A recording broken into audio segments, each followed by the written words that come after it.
देखो, betting apps आजकल बहुत ज्यादा पॉपुलर हो गए हैं।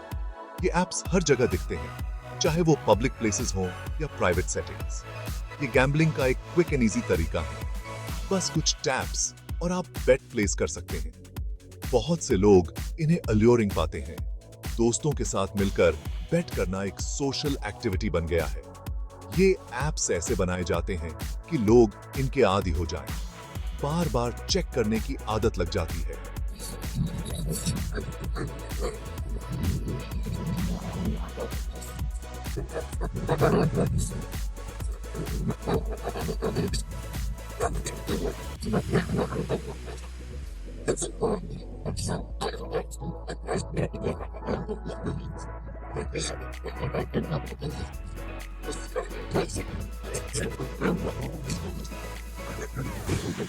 जो वल्नरेबल है, कई लोग एंजाइटी और स्ट्रेस में भी बेट करते हैं।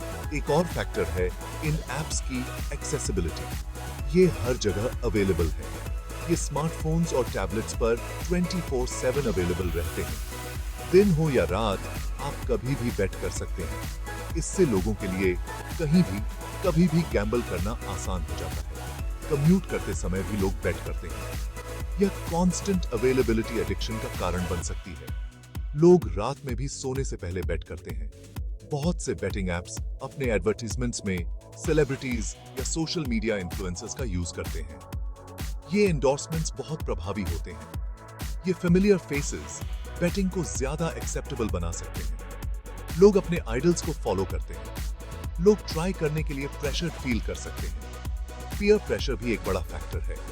यह खासकर यंग पीपल पर इन्फ्लुएंशियल हो सकता है। युवा आसानी से इन्फ्लुएंस्ड हो जाते हैं और ट्रेंड्स को फॉलो करते हैं। बेटिंग एप्स की वजह से सीरियस फाइनेंशियल प्रॉब्लम्स हो सकते हैं। ये एप्स यूजर्स को लुभाते हैं, प्रॉमिसिंग इजी मनी और क्विक विंस। लोग अक्सर अपनी अफोर्डेबिलिटी से ज्यादा पैसे हार जाते हैं। एक छोटी सी बेट जल्दी ही BDDD हाई रकम में बदल सकती है। इससे कर्ज, बैंक्रप्सी, यहां तक कि बेघर भी होना पड़ सकता है। फाइनेंशियल स्ट्रेस से मेंटल हेल्थ भी प्रभावित हो सकती है। जीतने का थ्रिल जल्दी ही लॉसेस को चेस करने का साइकिल बन सकता है। ये साइकिल कभी-कभी ब्रेक करना बहुत मुश्किल हो जाता है। बहुत से यूजर्स छोटे बेट से स्टार्ट करते हैं, लेकिन ये अमाउंट्स तेजी से बढ़ सकते हैं। ये एस्केलेशन अनकंट्रोलेबल हो सकती है। ऑनलाइन ट्रांजैक्शंस की आसानी स्पेंडिंग को ट्रैक करना और भी मुश्किल बना देती है। यूजर्स को पता भी नहीं चलता कि वे कितना खर्च कर चुके हैं।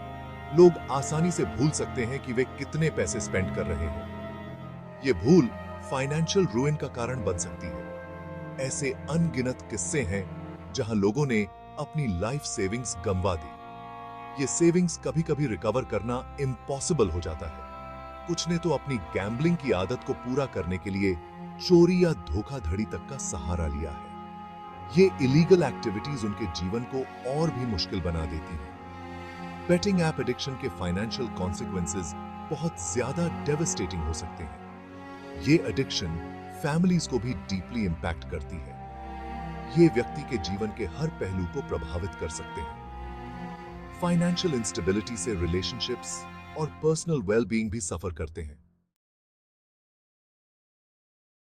बेटिंग एप्स का मेंटल हेल्थ पर बहुत ज्यादा इंपैक्ट हो सकता है। लगातार जीतने और हारने का स्ट्रेस बहुत हैवी पड़ सकता है।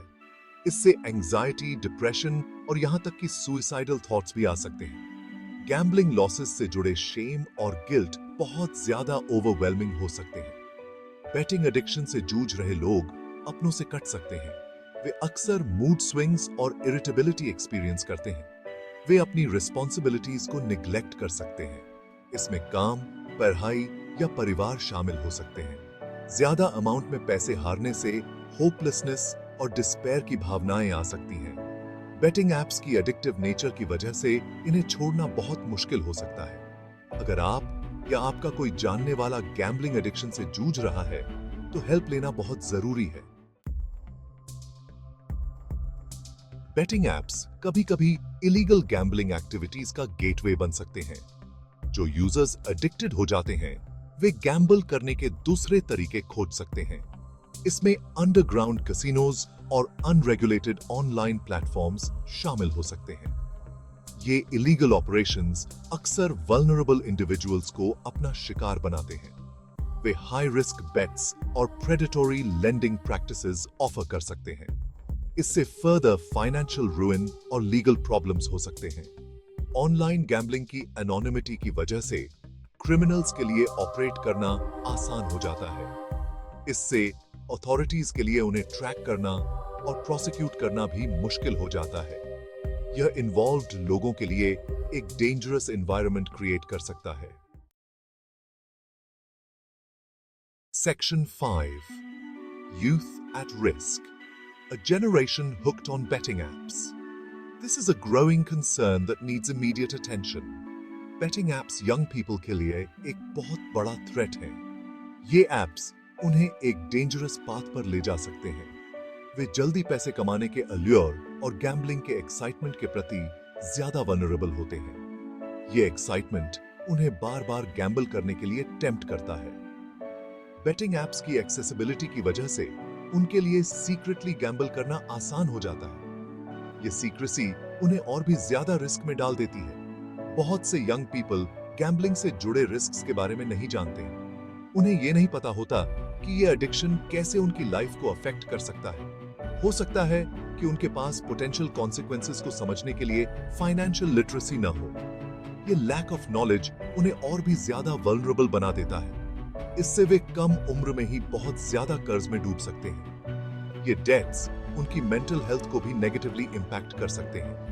इन एप्स की एडिक्टिव नेचर उनकी एजुकेशन और फ्यूचर प्रोस्पेक्ट्स पर भी बुरा प्रभाव डाल सकती है। ये एडिक्शन उन्हें उनके गोल्स से दूर कर सकता है। वे गैम्बल करने के लिए स्कूल स्किप कर सकते हैं या अपनी पढ़ाई निग्लेक्ट कर सकते हैं। ये निग्लेक्ट उनके फ्यूचर को परमानेंटली डैमेज कर सकता है। यंग पीपल को बेटिंग एप्स के डेंजर्स के बारे में एजुकेट करना बहुत जरूरी है। उन्हें इन रिस्क्स के बारे में अवेयर करना ही एकमात्र सॉल्यूशन है। Section 6.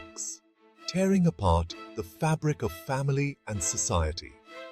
Betting app addiction का families और relationships पर बहुत ज्यादा devastating impact हो सकता है। Financial strain और emotional turmoil की वजह से झगड़े, कम्युनिकेशन में ब्रेकडाउन और यहां तक कि डोमेस्टिक वायलेंस भी हो सकता है। लव्ड वंस अक्सर गैम्बलिंग एडिक्शन से जुड़े सीक्रेसी और लाइज की वजह से बिट्रेड और हर्ट फील करते हैं। एडिक्ट फैमिली कमिटमेंट से ज्यादा गैम्बलिंग को प्रायोरिटी दे सकता है। वे इंपॉर्टेंट इवेंट्स मिस कर सकते हैं या सोशल गैदरिंग से दूर रह सकते हैं। इससे फैमिली मेंबर्स के बीच दरार आ सकती है और ट्रस्ट की नींव कमजोर हो सकती है। फैमिलीज के लिए यह बहुत जरूरी है कि वे अंडरलाइंग इश्यूज को एड्रेस करने और हीलिंग की दिशा में काम करने के लिए सपोर्ट और काउंसलिंग लें। Section 7. The role of government and legislation. Governments और रेगुलेटरी बॉडीज का बेटिंग एप्स से जुड़ी प्रॉब्लम्स को एड्रेस करने में बहुत इंपॉर्टेंट रोल है। कंज्यूमर्स को प्रोटेक्ट करने और एडिक्शन को रोकने के लिए स्ट्रिक्टर रेगुलेशंस की जरूरत है। इसमें एडवर्टाइजिंग को लिमिट करना, एज वेरिफिकेशन एनफोर्स करना और प्रॉब्लम गैम्बलर्स के लिए रिसोर्सेज प्रोवाइड करना शामिल हो सकता है। गैम्बलिंग के रिस्क्स के बारे में अवेयरनेस बढ़ाना भी इंपॉर्टेंट है। पब्लिक सर्विस अनाउंसमेंट्स और एजुकेशनल कैंपेन्स लोगों को इन्फॉर्म्ड डिसीजंस लेने में हेल्प कर सकते हैं। एक सेफर और more responsible gambling environment create करने के लिए गवर्नमेंट्स, ऐप डेवलपर्स और हेल्थ केयर प्रोफेशनल्स के बीच कोलैबोरेशन बहुत जरूरी है। Section 8. Solutions and Awareness.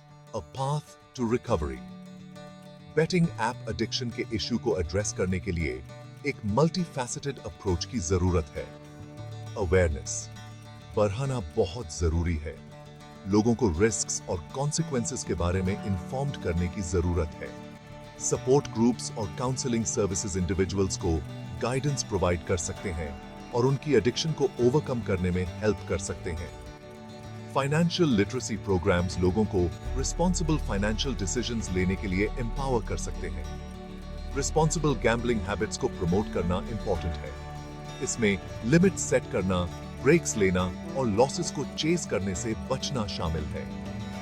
Addiction को प्रिवेंट करने और इसके हार्मफुल इफेक्ट्स को कम करने के लिए ओपन कम्युनिकेशन और अर्ली इंटरवेंशन बहुत जरूरी है। Section 9, healthy alternatives to betting. Betting के बहुत से हेल्थी ऑल्टरनेटिव्स हैं जो फाइनेंशियल और इमोशनल रिस्क्स के बिना एंटरटेनमेंट और एक्साइटमेंट प्रोवाइड करते हैं। हॉबीज में एंगेज होना, अपने पैशंस को परस्यू करना और लव्ड वंस के साथ टाइम स्पेंड करना खुशी और फुलफिलमेंट दे सकता है। फिजिकल एक्टिविटी, क्रिएटिव आउटलेट्स और वॉलंटियरिंग, ये सभी एनर्जी को चैनल करने और पर्पस फाइंड करने के पॉजिटिव तरीके हैं। ऐसी एक्टिविटीज फाइंड करना इंपॉर्टेंट है जो आपके इंटरेस्ट्स और वैल्यूज के साथ अलाइन हो। स्ट्रॉन्ग सोशल कनेक्शंस बिल्ड करना और जरूरत पड़ने पर सपोर्ट लेना ओवरऑल वेलबीइंग और रेजिलियंस में कंट्रीब्यूट कर सकता है। याद रखें, सच्ची खुशी और फुलफिलमेंट अंदर से आती है, न कि गैम्बलिंग जैसे एक्सटर्नल सोर्सेज से।